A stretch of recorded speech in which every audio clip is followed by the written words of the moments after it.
नमस्कार, मैं हूं आपके साथ वर्षा शर्मा। रुक करेंगे देश और दुनिया की तमाम खबरों की ओर। बिहार से इस वक्त की बड़ी खबर है, जहां बता दें कि मोतिहारी में होंगे विकास कार्य और लोकार्पण, और इसके साथ ही बता दें कि योजनाओं का शिलान्यास किया जाएगा, लोकार्पण किया जाएगा। पीएम मोदी करेंगे योजनाओं का शिलान्यास। 4 नई अमृत भारत ट्रेनें होंगी शुरू, और इसके साथ ही बता दें कि टेक्नोलॉजी पार्क का उद्घाटन किया जाएगा। बिहार में सड़कों का नया विस्तार होने जा रहा है। इस वक्त की बड़ी खबर है, जहां बता दें कि 4 नई, और इसके साथ ही अब बिहार नई पहल करते हुए नजर आ रहा है। जहां बिहार से इस वक्त की बड़ी खबर है, मोतिहारी में होंगे विकास कार्य का लोकार्पण और शिलान्यास और उद्घाटन किया जाएगा, और इसके साथ ही योजनाओं का शिलान्यास किया जाएगा। पीएम मोदी करेंगे योजनाओं का शिलान्यास। इसके साथ ही 4 नई अमृत भारत ट्रेनों का उद्घाटन किया जाएगा। इसके साथ ही बता दें कि बिहार से इस वक्त की बड़ी खबर है, जहां बता दें कि मोतिहारी में होंगे विकास कार्यों का लोकार्पण, और इसके साथ ही बता दें कि योजनाओं का शिलान्यास किया जाएगा। इसके साथ ही पीएम मोदी करेंगे योजनाओं का शिलान्यास। इस वक्त की बड़ी खबर है, जहां बता दें कि 4 नई अमृत ट्रेनों का भी बता दें कि शिलान्यास और उद्घाटन किया जाएगा। बिहार से इस वक्त की बड़ी खबर है, जहां बता दें कि मोतिहारी में होंगे विकास कार्यों का लोकार्पण और शिलान्यास, और इसके साथ ही बता दें कि योजना का शिलान्यास किया जाएगा। प्रधानमंत्री नरेंद्र मोदी बता दें कि योजना का शिलान्यास करेंगे। नई अमृत भारत ट्रेनें शुरू होने जा रही हैं। इस वक्त की बड़ी खबर है, जहां बता दें कि इस वक्त की बड़ी खबर है, बता दें कि मोतिहारी में होंगे विकास कार्यों का लोकार्पण और शिलान्यास। प्रधानमंत्री नरेंद्र मोदी इसका उद्घाटन और शिलान्यास करेंगे। मोतिहारी में होंगे विकास कार्य का लोकार्पण। इसके साथ ही बता दें कि योजना का शिलान्यास किया जाएगा। और इस वक्त की बड़ी खबर बिहार से है, जहां पीएम मोदी द्वारा योजनाओं का शिलान्यास किया जाएगा।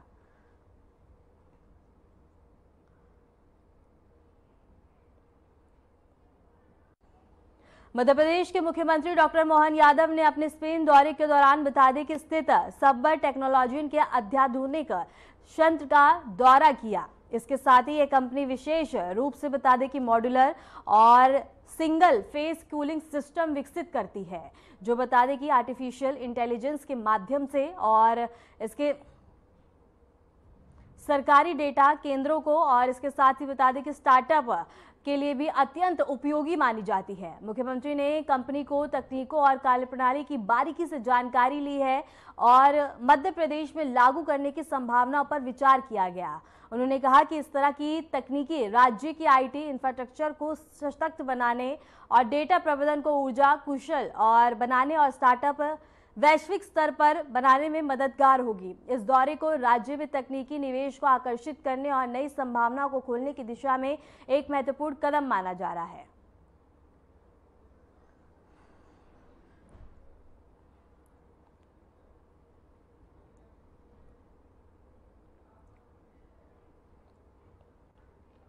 दिल्ली की मुख्यमंत्री रेखा गुप्ता ने आयोजित वन महोत्सव के अवसर पर वृक्षारोपण अभियान में हिस्सा लिया।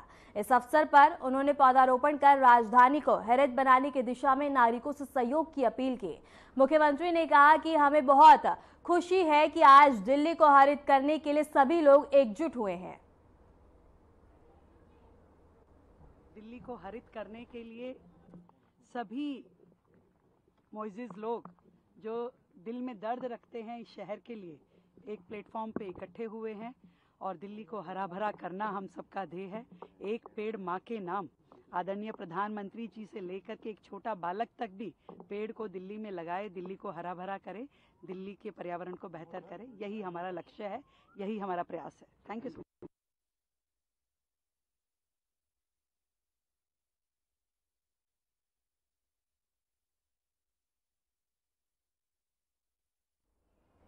उत्तर प्रदेश के मुख्यमंत्री योगी आदित्यनाथ ने वाराणसी के बाढ़ प्रभावित क्षेत्रों का दौरा किया। अपने निरीक्षण के दौरान उन्होंने विद्या विहार मॉडल स्कूल में अस्थायी रूप से बनाए गए राहत शिविर में बाढ़ पीड़ितों से बातचीत की और उनका हालचाल जाना। मुख्यमंत्री ने शिविर में रह रहे बच्चों को चॉकलेट देकर उनका मनोबल बढ़ाया और उनके साथ कुछ समय भी बिताया।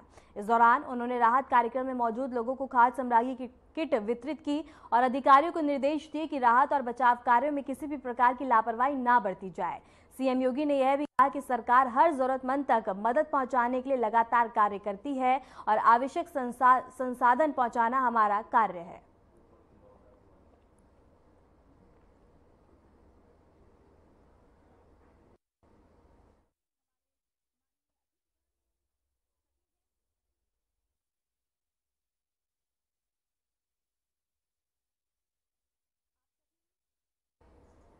इसके साथ ही बता दें कि सीएम योगी आदित्यनाथ की लाइव तस्वीरें हम आपको दिखा रहे हैं। सीएम योगी का काशी का दौरा है। काशी दौरे का आज दूसरा दिन है। सीएम योगी का बिरसा मुंडा संगोष्ठी का उद्घाटन किया गया। बसना महिला महाविद्यालय में सीएम योगी और काशी में धरती आबा पर चर्चा, वाराणसी में राष्ट्रीय संगोष्ठी का शुभारंभ। और इसके साथ ही बता दें कि लाइव तस्वीरें हम आपको दिखा रहे हैं। सीएम योगी आदित्यनाथ का काशी का आज दूसरा दिन है। और इसके साथ ही बता दें कि सीएम योगी आदित्यनाथ इस वक्त मौजूद हैं जहां कार्यक्रम की शुरुआत होगी। और बता दें कि सीएम योगी आदित्यनाथ बिरसा मुंडा संगोष्ठी का उद्घाटन और इसके साथ ही बता दें कि महाविद्यालय में सीएम योगी इस वक्त मौजूद है। मंच की ओर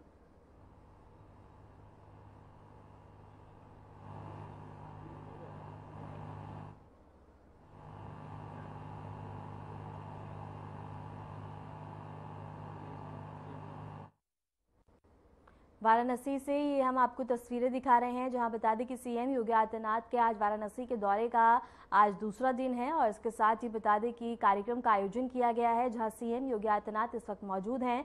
और इसके साथ ही बता दें कि तमाम व्यवस्था की गई है, भव्य तरीके से उनका इस कार्यक्रम में स्वागत किया गया। और इसके साथ ही बता दें कि बिरसा मुंडा संगोष्ठी का उद्घाटन और बता दें कि सीएम योगी आदित्यनाथ थोड़ी ही देर में संबोधित भी करेंगे। और इसके साथ ही बता दें कि महाविद्यालय में सीएम योगी आदित्यनाथ इस वक्त मौजूद हैं जहां उनके साथ अन्य लोग भी इस वक्त मौजूद हैं। इसके साथ ही बता दें कि वाराणसी से हम आपको लाइव तस्वीरें दिखा रहे हैं जहां सीएम योगी आदित्यनाथ इस वक्त मौजूद हैं। और इसके साथ ही तमाम व्यवस्थाएं की गई हैं। कार्यक्रम का आयोजन किया गया है जहां सीएम योगी आदित्यनाथ ने शिरकत की है।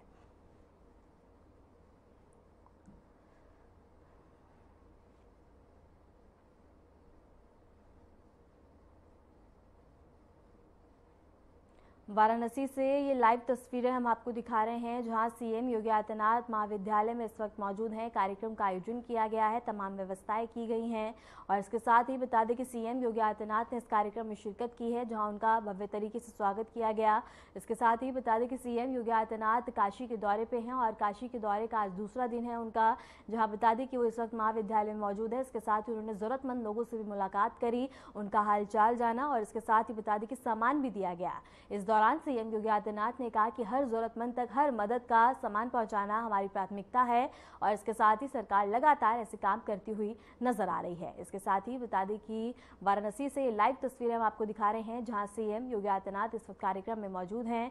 और इसके साथ ही बता दें कि सीएम योगी आदित्यनाथ का अभिनंदन करते हुए भी लोग नजर आ रहे हैं।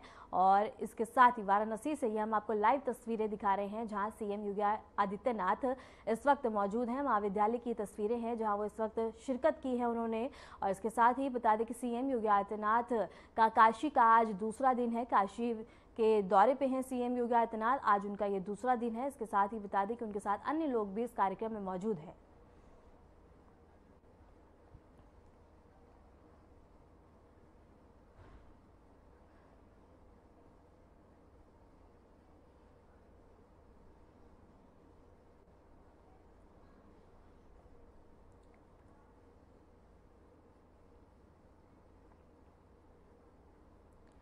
सावन माह के पावन अवसर पर उत्तराखंड के हरिद्वार से उत्तर प्रदेश के बागपत तक एक अनोखी कावड़ यात्रा निकाली गई जो पूरे मार्ग में चर्चा का विषय रही। इस कावड़ यात्रा की खास बात यह रही कि इससे उत्तर प्रदेश के मुख्यमंत्री योगी आदित्यनाथ की छवि वाली बुलडोजर बाबा थीम बता दें कि दिखाई गई है। कावड़ियों ने योगी आदित्यनाथ की तस्वीर वाले बुलडोजर को प्रतीक के तौर पर शामिल किया है और पूरे श्रद्धा भाव से यात्रा निकाली। यह यात्रा हरिद्वार से शुरू होकर यूपी के विभिन्न जिलों से गुजरती हुई बागपत तक पहुंची है। और इसके साथ ही बता दें कि एक अनोखी पहल कावड़ यात्रा के दौरान देखने को मिली है जहां बागपत तक बुलडोजर, और इसके साथ ही बता दें कि कावड़ यात्रा में बुलडोजर थीम छाई हुई है जहां बता दें कि सीएम योगी आदित्यनाथ की तस्वीर लगा के, और इसके साथ ही बता दें कि काफी ज्यादा चर्चा का विषय यह बनी हुई है। और इसके साथ ही बागपत तक बुलडोजर कावड़ यात्रा देखने को मिली। को सीधा ले चलते हैं वाराणसी जहां उत्तर प्रदेश के मुख्यमंत्री योगी आदित्यनाथ इस वक्त लाइव हैं और संबोधित कर रहे हैं। क्या कुछ कह रहे हैं, आइए आपको सुनवाते हैं।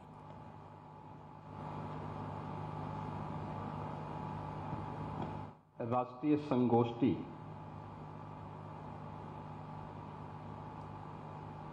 के मुख्य वक्ता के रूप में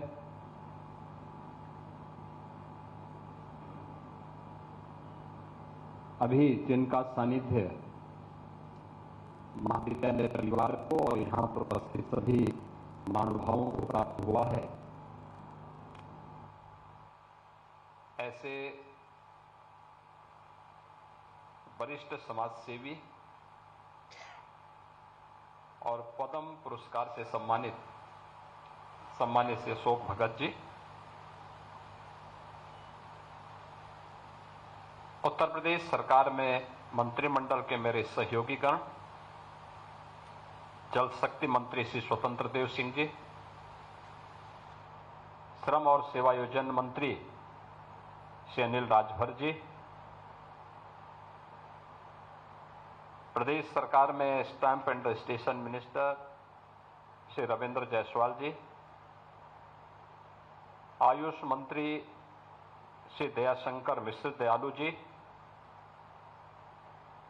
हमारे माननीय विधायकगण डॉक्टर नीलकंठ तिवारी जी, डॉक्टर अवधेश सिंह जी, सुशील सिंह जी, श्री अंशराज विश्वकर्मा जी, धर्मेंद्र सिंह जी, जिला पंचायत अध्यक्ष श्रीमती पूनम मौर्य जी, बसंत महिला महाविद्यालय के प्रबंधक शैसेन दुबे जी, प्राचार्य प्रोफेसर अलका सिंह जी और इस राष्ट्रीय संगोष्ठी की कन्वीनर प्रोफेसर अंजना सिंह जी, आज के इस संगोष्ठी के उद्घाटन कार्यक्रम में उपस्थित हमारे पूज्य संतजन, अन्नपूर्णा मंदिर के पूज्य महंत स्वामी शंकरपुरी जी महाराज, जगतगुरु स्वामी श्री सतवा बाबा संतोषाचार्य जी महाराज, महाविद्यालय के सभी सम्मानित यहाँ के आचार्यगण और महाविद्यालय के सभी उपस्थित छात्र छात्राएं, इस राष्ट्रीय संगोष्ठी के विभिन्न टेक्निकल जो सेशंस होंगे उसमें अधिकारी वक्ता के रूप में उपस्थित सभी अन्य यहाँ के प्रतिनिधिगण, उपस्थित बहनों और भाइयों, मैं सबसे पहले महाविद्यालय परिवार को बिरसा मुंडा की इस विरासत को लेकर के इस राष्ट्रीय संगोष्ठी के लिए हृदय से धन्यवाद देता हूं। और महाविद्यालय परिवार ने मुख्य वक्ता के रूप में भी जिनका चयन किया है वह उन लोगों के बीच में ही जिन्होंने अपने जीवन का एक लंबा कालखंड व्यतीत किया है, यानी जैसा नाम है वैसे ही काम भी है, तो स्वाभाविक रूप से वे उसके आधिकारिक वक्ता भी हैं और एक आधिकारिक वक्ता का वक्तव्य यहाँ पर कीनोट एड्रेस के रूप में आप सबको सुनने को मिला है। मैं इस अवसर पर अशोक भगत जी की उन सेवाओं के लिए उनका हृदय से अभिनंदन भी करता हूं। आप ही की तरह अखिल भारतीय विद्यार्थी परिषद के एक कार्यकर्ता के रूप में, एक संगठन मंत्री के रूप में, राष्ट्रीय स्वयंसेवक संघ के मार्गदर्शन में उन्होंने अपना जीवन जिया और फिर उन क्षेत्रों में जाकर के जो लोग अभाव से ग्रसित हैं, जिन तक सरकार नहीं पहुंच पाई थी, वहां पर साधन विहीन उन लोगों के बीच में जाकर के उन्होंने सेवा के जिस कार्यक्रम को आगे बढ़ाया, आज उसकी गूंज दूर दूर तक सुनाई देती है। और यही कारण है कि उनकी सेवाओं के प्रति सम्मान व्यक्त करने के लिए ही भारत सरकार ने उन्हें पद्म पुरस्कार से सम्मानित किया है। और आज इस राष्ट्रीय संगोष्ठी के मुख्य वक्ता के रूप में उन्होंने अपने प्रारंभिक उद्बोधन में महाविद्यालय परिवार को और आने वाली पीढ़ी के लिए एक नई प्रेरणा प्रदान की है। ये सचमुच महाविद्यालय परिवार के लिए एक उस विरासत को एक नई जीवनी देना है, एक जीवंतता देना है, जिस विरासत को भगवान बिरसा मुंडा ने, धरती आबाद बिरसा मुंडा ने भारतवासियों के लिए छोड़ा है। महाविद्यालय के पास अपने आप एक विरासत है।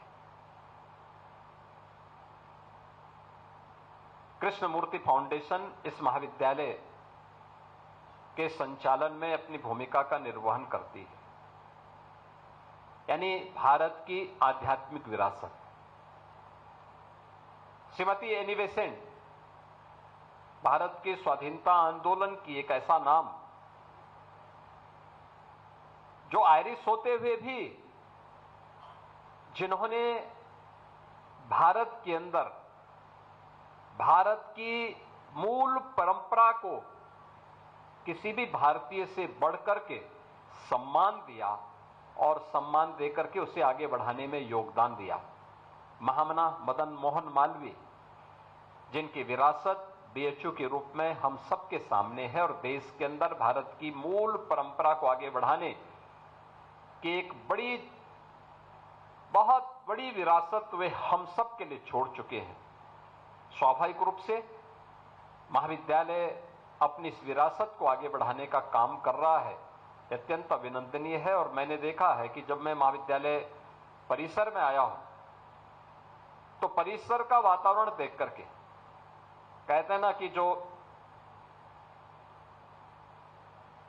जैसे दिखेगा वैसे ही बिकेगा। आपने पहला इंप्रेशन बाहर का बहुत शानदार बना के रखा हुआ, एक प्राकृतिक वातावरण के बीच में मां गंगा के सानिध्य में रह करके। कितना आध्यात्मिक वातावरण महाविद्यालय परिवार का है। भारत की प्राचीन गुरुकुल की स्मृतियों को ताजा करता है। इन स्मृतियों को आगे बढ़ाते हुए इस राष्ट्रीय संगोष्ठी को का जो विषय भी रखा गया है कि बिरसा मुंडा की विरासत, जनजातीय गौरव, बिरसा मुंडा की विरासत, आदिवासी सशक्तिकरण और राष्ट्रीय आंदोलन के लिए उत्प्रेरक, यानी राष्ट्रीय आंदोलन के लिए। स्वाभाविक रूप से हम लोगों ने राष्ट्रीय आंदोलन का विषय अक्सर देश की वर्तमान आजादी को ही ध्यान में रख करके बनाया है, लेकिन याद करिए ये जनजातीय समाज ने कौन सा ऐसा कालखंड रहा है जब उन्होंने राष्ट्रीय आंदोलन में बढ़ चढ़ करके हिस्सा न लिया हो।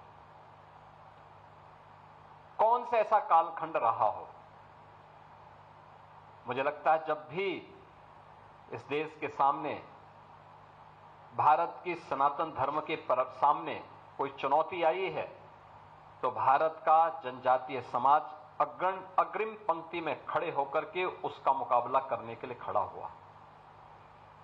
अगर हम गिनाना शुरू कर देंगे, जब भगवान राम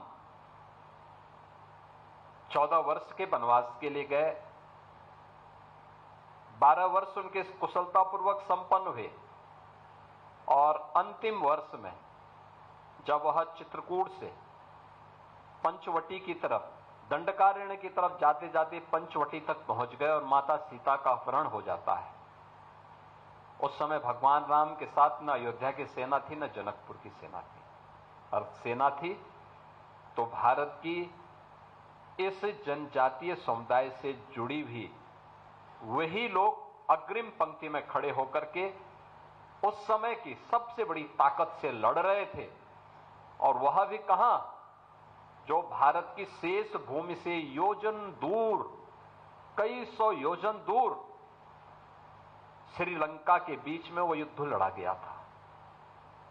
याद करिए, भारत की जनता आज भी उस व्यवस्था को उसी गरिमा के साथ, उसी गौरव के साथ और उसी कृतज्ञता के भाव के साथ सम्मान देती है।